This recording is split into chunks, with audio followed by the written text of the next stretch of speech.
Pablo, hoy conversábamos acerca de, tiraste algunas puntas, algunas aristas para conversar o para profundizar en la investigación. Me quedé pensando sobre el tema del fútbol para todos. Sí. ¿Sí? Hablaste desde estudiarlo por fuera de una mirada porteña.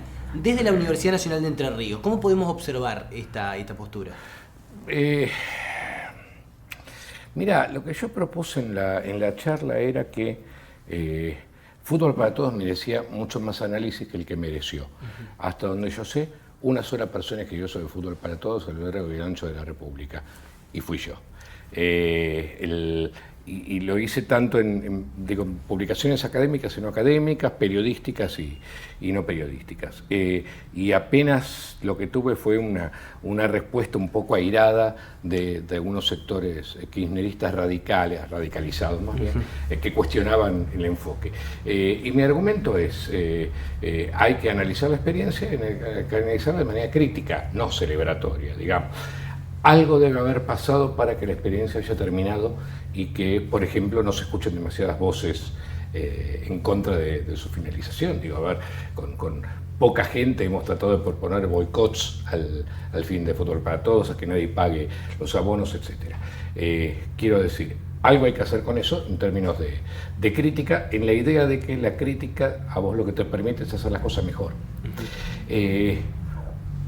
Mis planteos eran muy variados, enunciativos, retóricos, etcétera, etcétera. Había uno clave que me parecía obvio, que era la cuestión de género, y hace 2 años un colega en Misiones me dijo: ¿alguna vez escuchaste un relator que hable en otra cosa que no sea en porteño?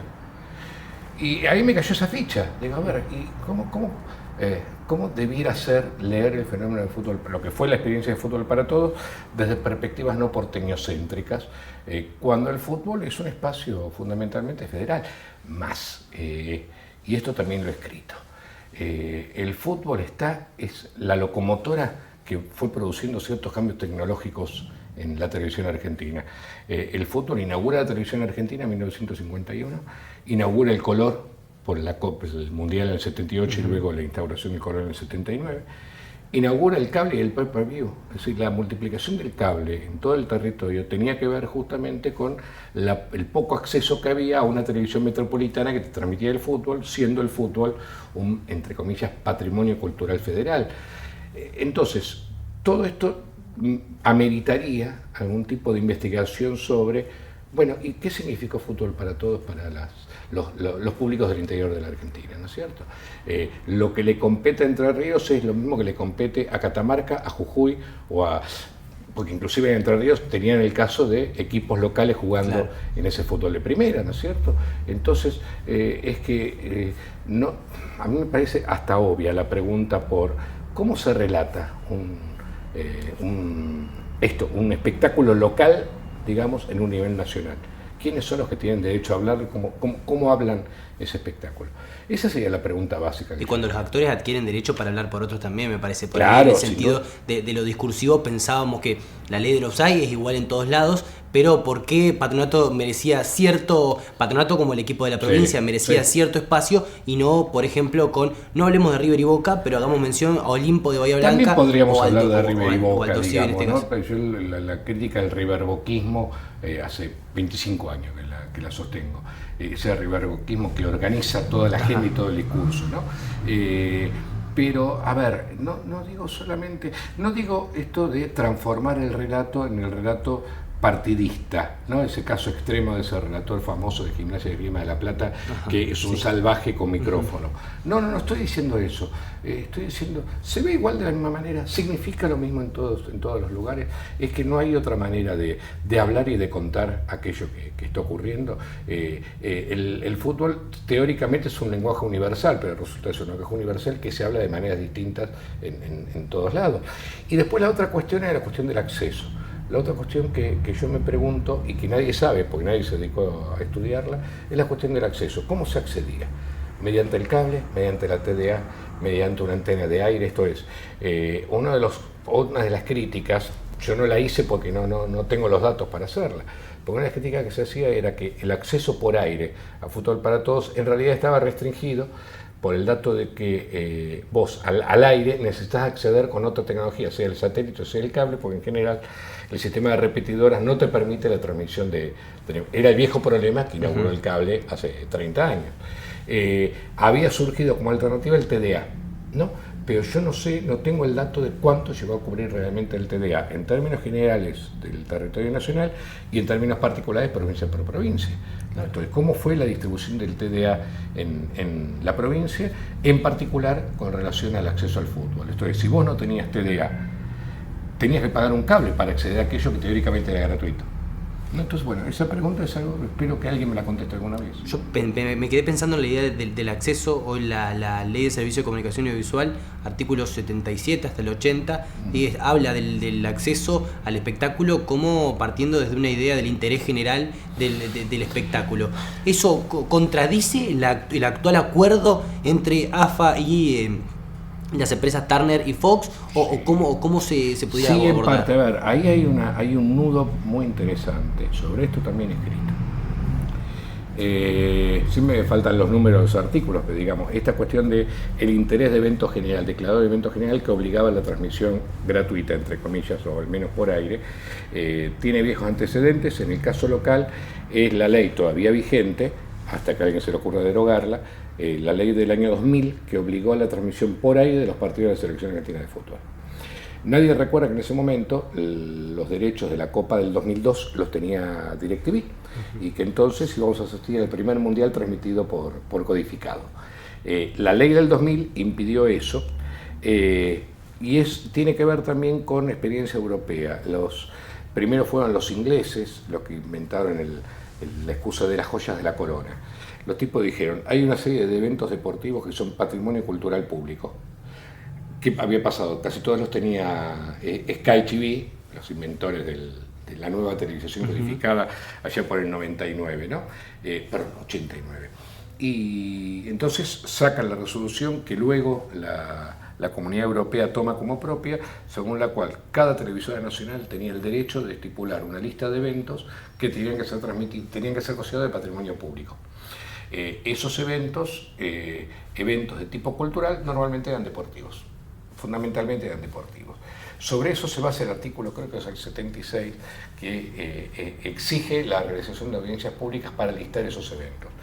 El kirchnerismo lo hace en el 2009 y crea el programa Deporte para Todos, que, basado sobre el éxito de Fútbol para Todos, el éxito político de Fútbol para Todos, no tuvo resistencia por parte de Fox, ESPN o TIC. Claro, se dieron cuenta que no tenía sentido resistir cuando ya había fracasado la resistencia a Fútbol para Todos. Cuando uno analiza la lista de los eventos que se estipularon como de transmisión obligatoria, ahí encuentra sutilezas y contradicciones. Por un lado, casi todos los deportes son masculinos. No se le presta atención a los deportes femeninos, salvo el que en ese momento ya era el deporte más exitoso de la Argentina, que era el hockey sobre césped.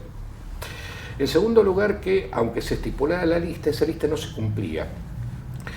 A través de los años uno podía ver que había una serie de eventos en los cuales participaban representaciones deportivas argentinas que no pasaban al aire, sino que seguían confinadas al cable. Un caso es, por ejemplo, el hockey sobre patines. La respuesta frente a eso puede ser, bueno, eso no es un deporte nacional, sino que es un deporte sanjuanino. Pero hasta donde yo sé, los jugadores siguen jugando con una camiseta que remeda la bandera, digamos, sí, ¿no es cierto? Y así podríamos seguir. Por ejemplo, el handball no pasó al aire, el handball siguió confinado en la pantalla del cable. Ahí está donde aparece este argumento que puse en la charla, que sería apareciendo la lógica de la audiencia. Entonces, la lógica patrimonialista, por un lado, que establecía que todo eso era patrimonio cultural popular nacional, y la lógica del mercado que decía, sí, está bárbaro, pero lo que tiene audiencia lo transmitimos, lo que no tiene audiencia que se encargue el cable. Con las modificaciones de los últimos 2 años vamos en un sendero, por supuesto, mucho peor. Esto es, no se ha revisado nueva audiencia pública para dictaminar la lista de eventos y, por supuesto, ya nadie se anima a defender públicamente el hecho de que el fútbol pueda ser considerado patrimonio cultural nacional. Queda salvo la selección, y creo que queda salvo porque lo que está vigente es esa ley del año 2000. O sea, no se puede privatizar esa transmisión porque está en contradicción con una ley federal cuya derogación sería un escándalo de proporciones, digamos, ¿no es cierto? Creo que ahí la la respuesta del público, que ha sido tan tibia respecto de la defensa del fútbol para todos, se volvería un poco más enfática. Pero el panorama, por supuesto, es muy... O sea, la idea es que, según las autoridades del sistema de medios en este momento, no hay patrimonialización. Entonces, ninguno de estos eventos puede ser considerado patrimonio cultural nacional y mucho menos popular, palabra que ha sido borrada del vocabulario, sino que son simplemente mercancías sujetas a las leyes del mercado. Lamentablemente vamos en esa dirección. Yo pensaba en el sentido recordaba, ¿no?, también el hecho del aguante. Sí. ¿Hay un aguante a través de la televisión o a través de la televisación del espectáculo, o es únicamente en cuanto al campo de juego? No. Pensaba, por ejemplo, yo pensaba, ver a Patronato hoy fuera de la ciudad, fuera del Grela, es algo complicado. Entonces, Claro. ¿cómo, si no tenés la posibilidad de acceder al cable y posteriormente al abono a partir del mes que viene? Pero, a ver, ahí se nos mezclan los tantos. El aguante es una lógica que organiza una serie de prácticas. Esas prácticas pueden ser muy diversas. Una práctica es la práctica del hincha. La práctica del hincha, que un hincha sostenga que tiene aguante, implica, por ejemplo, acompañar a su equipo donde sea. Y a mí me sigue pareciendo prioritario esa práctica del espectador, digamos, ¿no?, antes que del televidente. Me parece mucho más importante reivindicar el derecho democrático del espectador a seguir a su equipo donde quiera y no que tenga prohibido el acceso a un estadio simplemente porque es visitante, ¿no? El Estado en este momento no te garantiza ni el derecho a verlo por la tele ni el derecho a ir a la cancha para ver a tu equipo, por un lado. Pero por otro lado, como yo entiendo el aguante no como una práctica, sino como una lógica que organiza prácticas, siempre me ha preocupado mucho el tema de que esa lógica te organiza el discurso del periodista. Es decir, el periodista también es una fierita con aguante.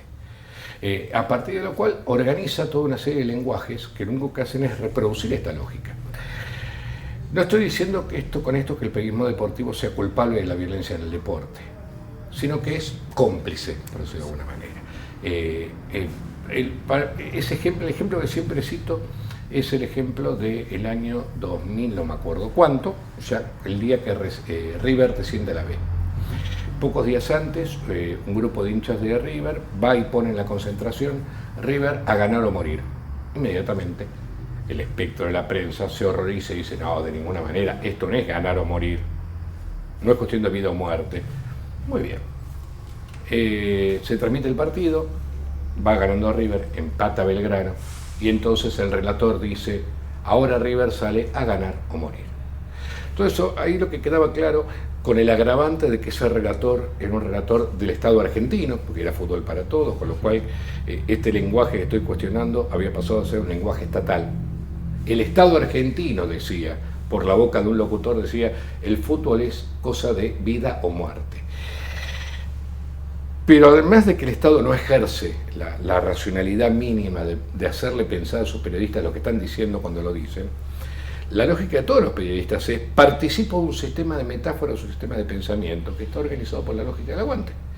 No hay periodista deportivo que, por más que te diga que la violencia es cosa inadaptados, no piense que hay que ser macho, hay que poner huevos, hay que romperle el orto al otro, hay que ganar o morir, hay que dejar la vida. Entonces, como piensan eso, hablan ese lenguaje. Ahí es donde tenés la lógica del aguante metida en el lenguaje de los medios. Sencillamente los medios, y el periodismo deportivo, por supuesto, participa de ese lenguaje. Entonces, por eso diferencio, te diría que me parece menos grave el hincha que se desvive por acompañar a su equipo, lo cual es un derecho democrático. En el momento que quiere matar a otro ya estamos en problema, ¿no es cierto? Pero es un derecho democrático el acompañar a tu equipo, es una tradición argentina la de acompañar a tu equipo. Me parece mucho menos grave que ese mundo del periodismo deportivo que está organizado por estas metáforas, por esta lógica, por estas concepciones.